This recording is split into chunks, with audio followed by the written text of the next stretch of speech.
సంచలనాలకు care of address Andhra Pradesh రాజకీయాలు. తెలంగాణ రాజకీయాలతో పోలిస్తే ఆంధ్రప్రదేశ్ రాజకీయాలు కొంత ఆసక్తిగానే ఉంటాయి. ఎన్నికల ముందైనా, ఎన్నికల సమయంలోనైనా, ఎన్నికల తర్వాతైనా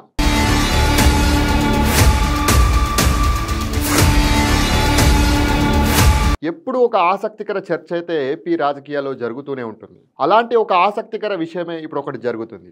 అదేంటంటే నారా లోకేష్ డిప్యూటీ సీఎం కాబోతున్నారనే కొన్ని ఊహాగానాలు మొదలైనవి. కానీ ఇంతలోనే నారా లోకేష్ ని డిప్యూటీ సీఎం చేయాల్సిందేనని ఆ ఊహాగానాలకు బలం చేకూరుస్తూ కొంతమంది టీడీపీ నేతలు వ్యాఖ్యలు చేస్తున్నారు. ఏపీలో కూటమి అధికారంలోకి రావడంలో జనసేన పార్టీ ఇచ్చినటువంటి మద్దతు, పవన్ కళ్యాణ్ గారు చేసినటువంటి కృషి, ఈ రెండింటిని కూడా తీసి పారేయలేము. ఎన్నికల్లో పవన్ కళ్యాణ్ గారు పోషించినటువంటి పాత్రకు తగ్గట్టుగానే ఆయనకు డిప్యూటీ సీఎం పదవిని ఇచ్చి గౌరవించారు. ఇన్నాళ్ళు పవన్ కళ్యాణ్ గారికి కూటమి ప్రభుత్వంలో సముచిత స్థానం లభించినా కూడా ఇప్పుడు మాత్రం పవన్ కళ్యాణ్ గారు డిప్యూటీ సీఎంగా ఉన్నప్పుడే నారా లోకేష్ ని కూడా డిప్యూటీ సీఎం చేయాలనేటువంటి డిమాండ్ తెరమీదికి రావడం అనూహ్య పరిణామాలకు దారితీస్తుంది. ఆంధ్రప్రదేశ్ రాజకీయాల్లో చోటు చేసుకున్న ఈ పరిణామం కూటమి పార్టీలలో కుంపటి రాజేసిలా ఉందని అభిప్రాయం చాలా వరకు వ్యక్తమవుతుంది. కూటమి నుండి పీకేను ఇక పీకేసినట్లేనని వైఎస్ఆర్ కాంగ్రెస్ పార్టీ విమర్శిస్తుంది.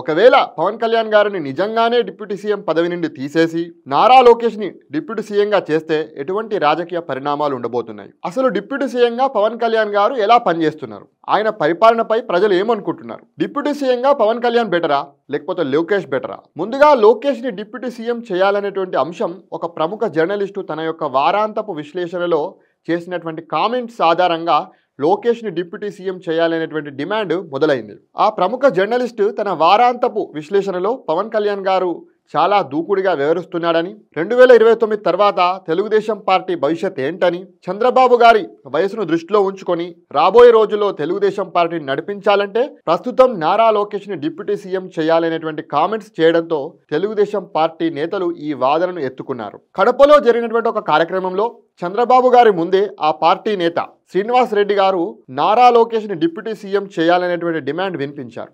ఆ తర్వాత టీడీపీ నేత సోమిరెడ్డి లాంటి వాళ్ళు కానీ, పిఠాపురం చెందినటువంటి టీడీపీ నాయకుడు వర్మ లాంటి నేతలు కానీ, ఏపీ డిప్యూటీ స్పీకర్ రఘురామకృష్ణరాజు లాంటి నేతలు కానీ లోకేష్ ను డిప్యూటీ సీఎం చేయాలనేటువంటి డిమాండ్ వినిపిస్తా ఉన్నారు. ఇక టీడీపీ ఎంపీ టీజీ భరత్ మాత్రం ఏకంగా దావోస్ లో జరిగినటువంటి ఒక కార్యక్రమంలో చంద్రబాబు నాయుడు గారి ముందే నారా లోకేష్ ను ఫ్యూచర్ సీఎం గా చెప్తూ ఇంకొక కొత్త తెరకు చర్చలేపారు. సరే, ఏదేమైనా టీడీపీకి 135 మంది ఎమ్మెల్యేల బలం ఉంది. పవన్ కళ్యాణ్ గారి అవసరం ఇంకా మనకేముంది? పవన్ కళ్యాణ్ గారిని డిప్యూటీ సీఎం గా తొలగించి నారా లోకేష్ ని ప్రస్తుతం డిప్యూటీ సీఎం చేస్తే పవన్ కళ్యాణ్ గారు అన్ని వదిలేసి ప్రధాన ప్రతిపక్ష నాయకుడిగా వచ్చి అసెంబ్లీలో కూర్చుంటాడు. పవన్ కళ్యాణ్ ప్రధాన ప్రతిపక్ష నాయకుడిగా ఉంటే బెటరా లేక డిప్యూటీ సీఎం గా ఉంటే బెటరా అనేది టీడీపీ నేతలు ఆలోచించుకోవాలి. ఒకవేళ పవన్ కళ్యాణ్ కనుక ప్రధాన ప్రతిపక్ష నాయకుడిగా ఉంటే టీడీపీ నేతలు తట్టుకోగలరా? ఒక్క ఎమ్మెల్యే లేకుండానే వైసీపీ పార్టీని అధపాతాళానికి తొక్కినవాడు, కూటమి ప్రభుత్వాన్ని అధికారంలోకి తెచ్చినవాడు, చంద్రబాబు నాయుడును అరెస్ట్ చేస్తే అర్ధరాత్రి రోడ్డుపై పడుకొని జగన్ కు ముచ్చెమటలు పెట్టించినోడు,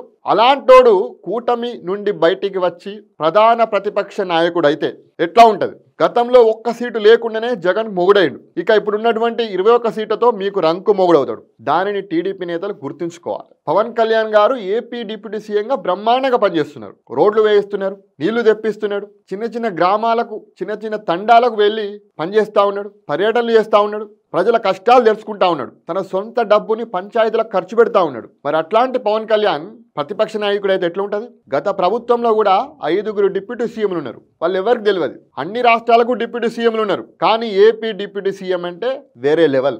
డిప్యూటీ సీఎం పదవికే వన్న తెచ్చినటువంటి వ్యక్తి పవన్ కళ్యాణ్. మరి అట్లాంటి పవన్ కళ్యాణ్ గారిని డిప్యూటీ సీఎం పదవి నుండి తొలగించి నారా లోకేష్ ని డిప్యూటీ సీఎంగా చేసేటువంటి ప్రయత్నం రాజకీయంగా ఎంతో జ్ఞానం ఉన్నటువంటి, రాజకీయంగా ఒక గొప్ప రాజకీయ చాణక్యుడు అని చెప్పేటువంటి చంద్రబాబు నాయుడు గారు అటువంటి ప్రయత్నం, అటువంటి సాహసం చేయరని అనుకోవాలి. లోకేష్ గారికి పవన్ కళ్యాణ్ గారు కూడా మంచి సాన్నిహిత్యం ఉంది. నారా లోకేష్ గారు మంత్రిగా ప్రమాణ స్వీకారం చేసిన తర్వాత పవన్ కళ్యాణ్ గారు వద్దన్నా కూడా తన కాళ్లకు నమస్కరించి ఒక సొంత అన్నగా భావించారు. పవన్ కళ్యాణ్ గారు ఆశీర్వాదం తీసుకున్నారు. దాన్ని ప్రజలంతా చూసారు.